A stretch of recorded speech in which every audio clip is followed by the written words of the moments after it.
Hey up, chatter gang! Welcome to our second Friday night chat. And tonight we're going to be talking about the videos that we've released this week. And also the videos that we've got planned to release next week. And anything else that we think about along the way. So Colin, first video up. What did you think of Leeds Pride? I thought the Brid Day were absolutely brilliant. I loved it from start to finish.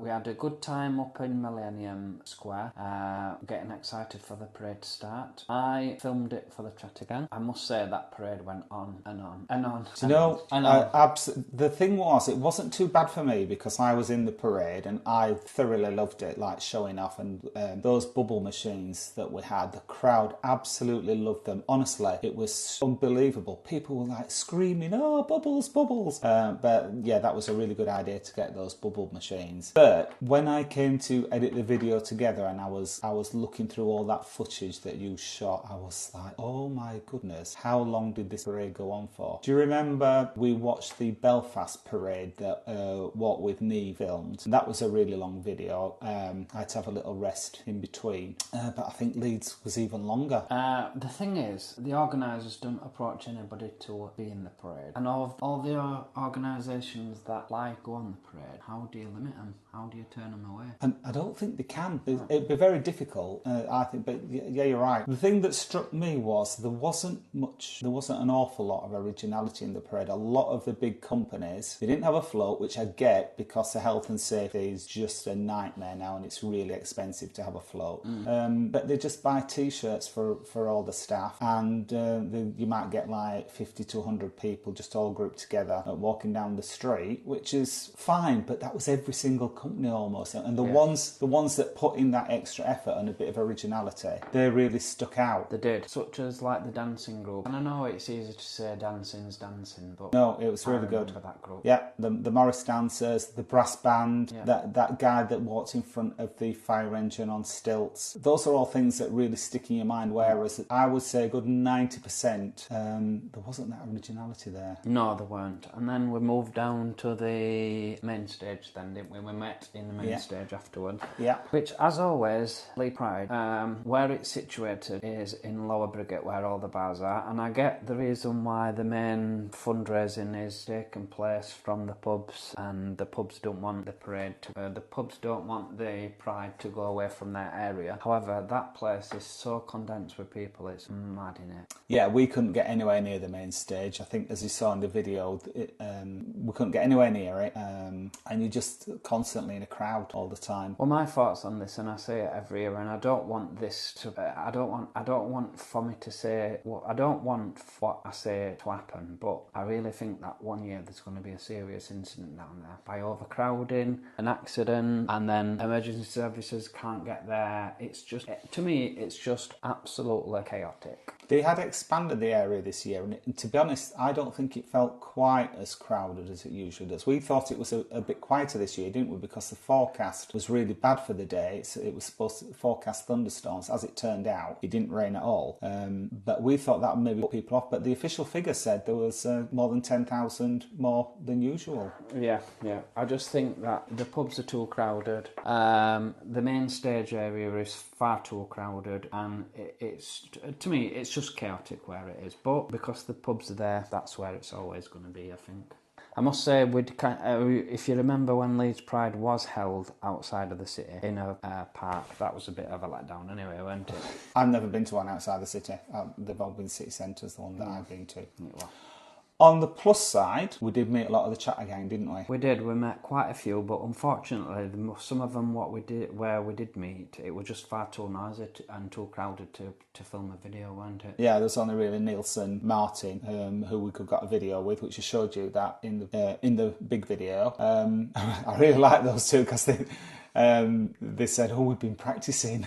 And to be fair, they did do it better than us. They did really. They must have been really practicing. They did it all on the first. They did it on the first take, and we don't always manage that. We've been doing it for months. First take babies. I loved it. I loved it. No, but overall, I know I keep saying it was chaotic, but it was still very, very enjoyable. Brilliant day, yeah. Brilliant day for Leeds Pride for us because it's obviously our home city, and it's nice to just go down down there and meet up with people we perhaps haven't seen for months, and well, in some occasions you've not met them since last Pride. Yeah, absolutely. But it's good, isn't it? It's good. There's a really good atmosphere in all the pubs. It's good. So moving on then to Akash Restaurant. Oh, Akash. Now, we did post the video, and it's been a slow burner, that one. However, the meal itself was absolutely amazing, wasn't it? The food was lovely. I can't fault it. If you'd have been walking down the street and you'd have seen the scaffolding outside, you'd have probably just... not only the scaffolding, it's not got a nice entrance, has it? Well, I think the scaffolding was the building next door, so they couldn't do anything about that. But you're right, the actual bit that the Akash is responsible for, it's got an awning over the door that's all ripped.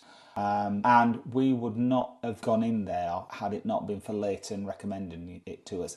And quite a few of the comments in the video said, we wouldn't have tried that, but now we've seen your review, we'll go and give it a go. And definitely do if you were in Blackpool and like Indian, because the food is awesome, but secondly, their staff are just on a different level, aren't they? Staff were really, really friendly. Yeah, lovely. Even the ones that didn't speak English that well. No, they're just were really, really pleasant. You honestly feel like they're speaking to you as if you're a family. And I think as well, because the outside puts people off, they're probably missing a lot of custom. Because I wouldn't have gone in there because I just think it just looks rough from the outside. Yeah. And inside, the decor inside, it's like old-fashioned standard Indian restaurant for maybe 20 or 30 years ago, but nothing wrong with it. It's just not modern inside. So, Blackpool Village tour, Colin.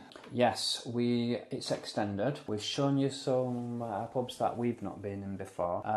Wasn't all positive, was it? All the results, the no, reviews. No, one pub that we did try, Pinky's. We won't go in there again, would we? No, we'd not. The reason we'd not been in before was because we didn't like the look of it from the outside, and I have to say, when we got inside, it wasn't any better. But it was good. We had a good night in Mardi Gras and watching the Delia Deck show with Delia and River. Yeah, they put some really good effort into that show, don't they? A lot of effort, yeah. It's well recognised in the community. I think a lot of people come out, locals come out to watch the show. Yes, they do. I've noticed that quite a few times when we've been up there. If you've not give Mardi Gras a try yet, please do, and please give the show a try on Saturday as well. It's a show. It's like an old fashioned. Sometimes it's like an old fashioned drag show. Our drag show. Yeah, traditional drag. Yes, yeah. Definitely. It's not all this like RuPaul, where it's all about the makeup and the outfits and everything. They just do real seaside humour. Yeah. Definitely recommend Mardi Gras. And even if you don't want to go to the toilet, go to the toilet. You'll not be disappointed by the Mardi Gras toilet. Well, check out the video. It is the best men's toilet in the world by far. Oh my God, I was so impressed, especially with the toilet seat. You can tell Chattergang, can't you? You're still talking about it. So do you remember talking to Kay? That was a lady that we featured on Meet the Chattergang. I do remember speaking to her, yeah. She came up to you at the bar and said that she'd not even heard of Mardi Gras before. She'd watched our channel and she was a local. That's right, yeah. She said they'd often been out in Blackpool but never tried Mardi Gras. Watched our video and fell in love with the place, and they've been in the place quite a few times since. Yeah, her and her husband have become regulars. Yeah. Her husband didn't want to appear on the video with us, but Kay, she was all for it. Absolutely. Where else did we try and enjoy? We enjoyed the place I still can't pronounce.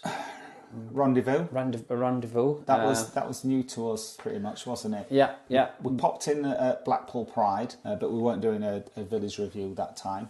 No, and there's a little room at the back as well, which you will not see when you first walk into the bar unless you go looking for it. You sort of like have to head towards the toilets, but then take a left, and there's another big seating area inside there, and it's got a lovely bay next to the window, so you can watch the village as you're having a pint. So, what videos have we got coming up this week, Colin? Right, the first one that we've got coming out released on Sunday is Blackpool Pleasure Beach.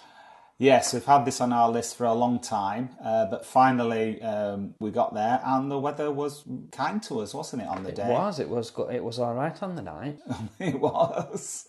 So what do you have to say about the Pleasure Beach, Colin? I love Blackpool Pleasure Beach for all its old-time rides, but also the new ones as well. I love how everything's more or less all clumped together. You never really have to walk far from one ride to another. Whereas if you go to Alton Towers, you can really spend half of your day just walking between different rides. So it's very spread out, isn't it? Yeah. Blackpool Pleasure Beach, you don't get that, and you can have... and I know you've got to... Some people don't like the idea that you've got to pay to walk around. You can't walk around now free, but I like that actually because there's less crowds in there. Everybody who's in there is in there for the rides, and I just love the atmosphere in there. Love it. What was your favourite ride, Colin? Would have been Icon. I know it's the newest one, however, I got more thrills on that one than I did. Oh, mind you though, Icon and the big one, really hard to call them two, really. Yeah. So I'm not sure which one of my favourite one is of the big one or the Icon. I think if I had a few more goes on the Icon, I'm not sure whether I'd still be having goes on it in as many years as what I've been on the big one, put it that way. It still takes your breath away, that big one, when you... Yeah. It's not so much going... It's when you get to the top, it's so high. What freaks me out, this didn't happen this time, but I know when I've been on it in the past, and you look over the side and you see seagulls flying but they're beneath you. That really messes with your head. Yeah. So that's coming out on Sunday, and then we've got a walk along, haven't we? We have. This walk along was filmed mainly to test the waterproof camera, and oh my god. Did it get tested? It passed the test. Now I know we've done a similar walk in the rain, but wait until you see the rain that we've got coming up on Thursday. Oh my god. It was absolutely howling it down. Yep, it was. There's still a lot of people about though, wasn't there? There was loads of people about. The thing is, Blackpool, if you tend to stop in around the weather, you'll not really get that much done.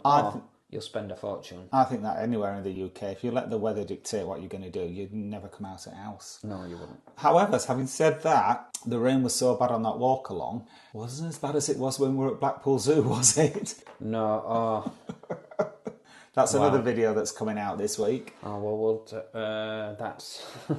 Okay, so when it rained, it absolutely rained to the point where we were both sat on the bus thinking, have we to get off? Have we to just stop on bus and go back to Blackpool? Yeah, and the only reason we got off was because I argued that it can't possibly carry on raining this hard for very long. So we got off the bus, and it rained, and it rained, and it rained. We just stayed in the bus shelter for maybe 40 minutes. It's just belting down with the rain. You'll see the video. Yeah, we have got some howling videos of basically the cars getting flooded. It was just... I still don't know to this day why because we'd not pre-booked the tickets, had we? Or had we? We had. Oh, that's the reason why we went in. We didn't want to waste our tickets. We are from Yorkshire. And also I thought, isn't it a shame? Because in there you're going to have all these animals and there's going to be no one in to see them. But actually there was quite a few people in, weren't there? There were quite a few people there, yes. Maybe they bought their tickets in advance as well. I only go to zoos, by the way, Jottagang, to appreciate the conservation efforts that zoos put in. I never go in and see it as entertainment to actually poke around and see animals. And I did read ups on this afterwards to find out if psychologically as well, the benefits that zoos bring to humans are 10 times what people think they are mentally. Oh really? I did not know that.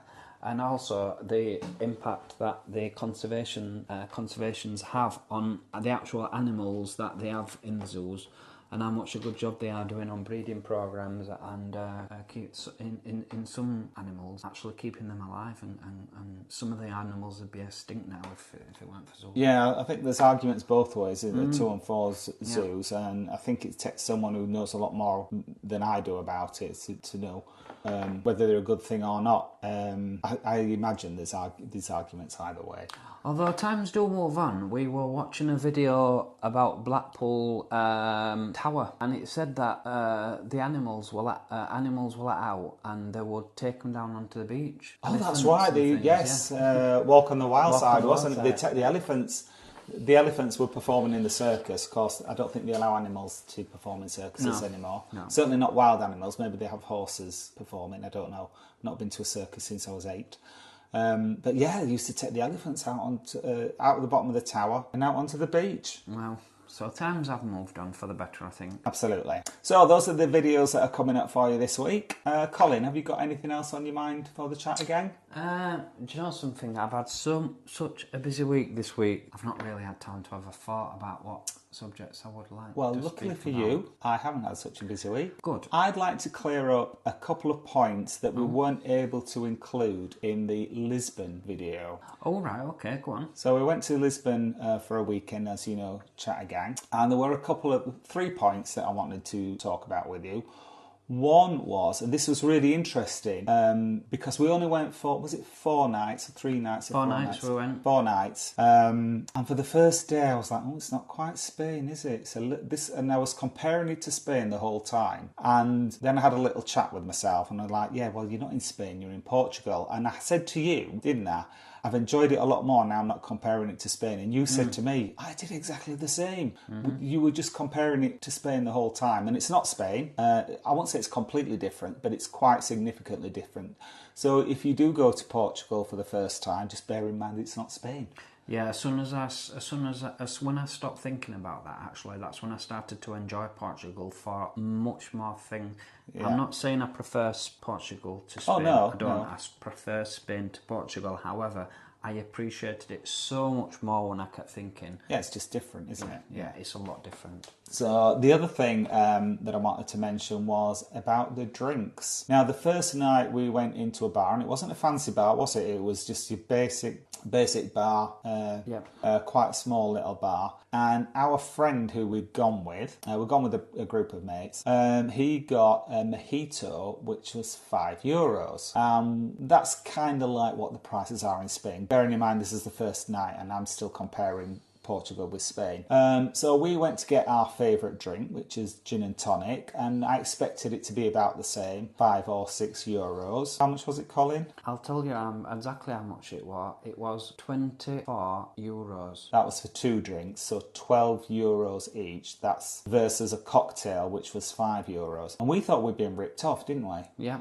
But on subsequent nights and subsequent bars that we went into, that was pretty much the standard price. Yeah, it was for Tanqueray. I'm not quite sure if it would have been a little bit cheaper for a normal gin or a house gin. However, €12 for a Tanqueray, I was not expecting that. In Benidorm, the premium price for Tanqueray is roughly about €8. You'd never pay more than 8. That's the top price. Yeah. And in a proper nice bar as well, not just some little backstreet bar.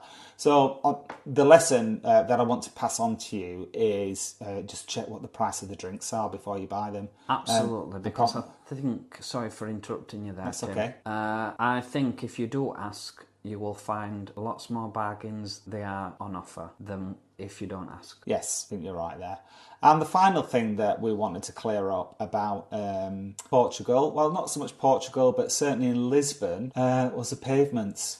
They've got these beautiful little, and mainly black and white tiles over all the pavements. It's like little mosaics, isn't it? And they do patterns in it. However, they are very slippy. And if you're not so good on your pins, even if you are good on your pins, so easy to slip on them. We were lucky because it didn't rain, but apparently when it rains, it's just like a skating rink. And also, so one of our friends wasn't too good on his pins, was he? No. He found it very difficult because a lot of the pavements are very uneven. And also, Lisbon is very, very hilly and they're very steep hills. There's 7 hills. Is it surrounded by 7 hills? Yeah. Or is it something like that? Very, very steep. And my point is, if you're not good on your pins or if you're a wheelchair user, we saw one wheelchair user while I was there, and that was when we were just leaving, and he was just sitting in his chair outside the bar. God knows how he got up those streets or round and about. So I think if you are a wheelchair user or you're not good on your feet at all, I think that's something to bear in mind, certainly if you go into Lisbon. Yeah, I would not recommend Lisbon if you were not good on your feet. No, it's hard enough if you are, I think. We would definitely go back. In fact, we will go back, won't we? Oh yeah, 100%. There is so 100%. much more to Lisbon that I didn't even touch upon. Yeah. It's well known for its food, which we didn't really have time, did we, to explore the food? Not really, but Lisbon. we did try the Pastelonetta, didn't we? Oh yeah, I fell in love with Pastelonetta, which you can get in Lidl, you can get in Co-op. I'm just going around all the different supermarkets to see if I can get what do they call them again? Pastelonetta. If anyone knows, Chattergang, where you can get any more from, chains, or where you might know what sells them in Leeds, please let us know in the comments. I'll go and get some. Love them. Yeah, absolutely. Moving on from Lisbon, there's one thing I just want to follow up. Last week I told you that I was listening to an audiobook by Richard Osman called The Bullet That Missed, which is supposed to be a whodunit. Someone gets murdered, and then the story is all about how they try and find out. Now, I don't know if Richard's one of the Chattergang. I suspect he might not be, so he might not be listening. But I would like to say to Richard, if you write a whodunit, you do have to tell us who's done it. Oh my God. Are you still not wise of who's done it? Nope. Bad story. I'm not giving anything away the plot, but there's more than one murder, and it does tell you who did one of the murders. But the rest of the murders, nothing. I think the book is maybe written as part one of a two-part story, but that's not made clear at all. I thoroughly enjoyed the book until I got to the end, and then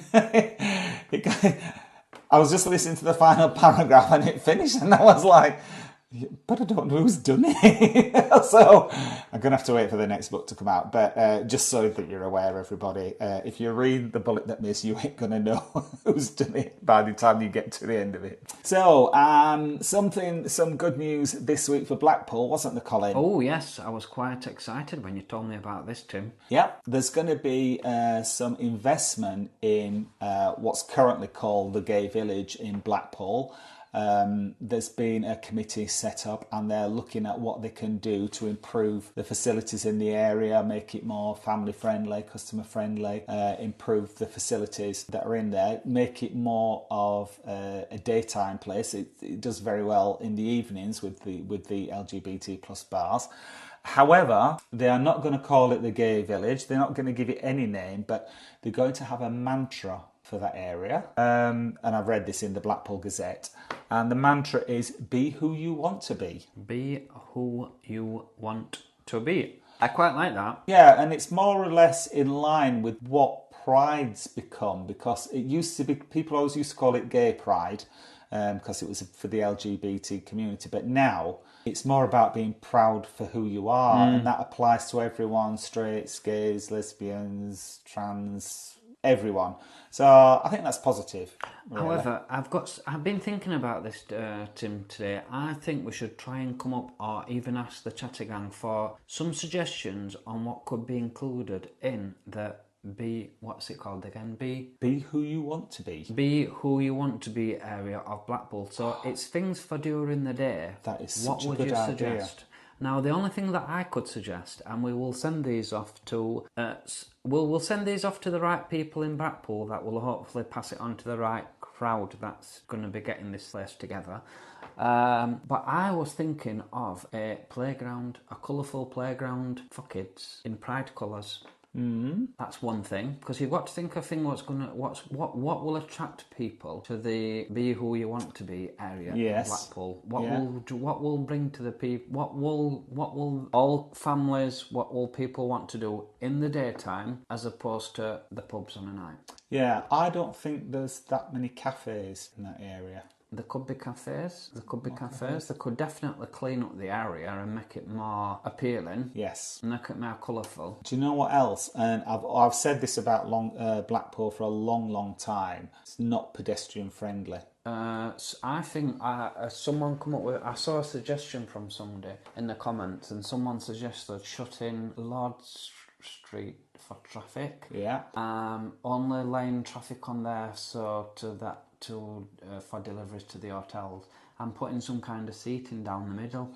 Oh, a bit like Avenida Mediterraneo in Benidorm. Yes, make it all pedestrian friendly down there. I think that would be a great idea. I know they've got a plan for some, I forget what the area is in Blackpool, and they're looking at making it more, restricting the traffic flow in it. But I think that's something where Blackpool really does fall down. Because sometimes you spend feels like ages waiting for, you press the button at the Pelican Crossing. Feels like you're waiting 10 minutes sometimes, and then eventually you get fed up, and you try and cross the road, and then of course a bus comes flying around the corner. They do. So if you can think of anything, Chatty Gang, what will make the area around the Gay Village appealing to more people, be who you want to be, during the day, please let us know in the comments, and we'll pass your feedback on to the right people. Indeed, we will. So, I think that's it for tonight's Friday night chat. Colin, anything more that you'd like to add? No. Okay. Oh, Chatty Gang, if you do like our Friday night chat, please give us a thumbs up. And if you are new to the channel and don't want to miss out of any of our future Friday night chats, please subscribe, because it'll cost you absolutely nought. Thanks for listening, Chatty Gang. We'll catch you on the next one. We will. Bye. Night, night.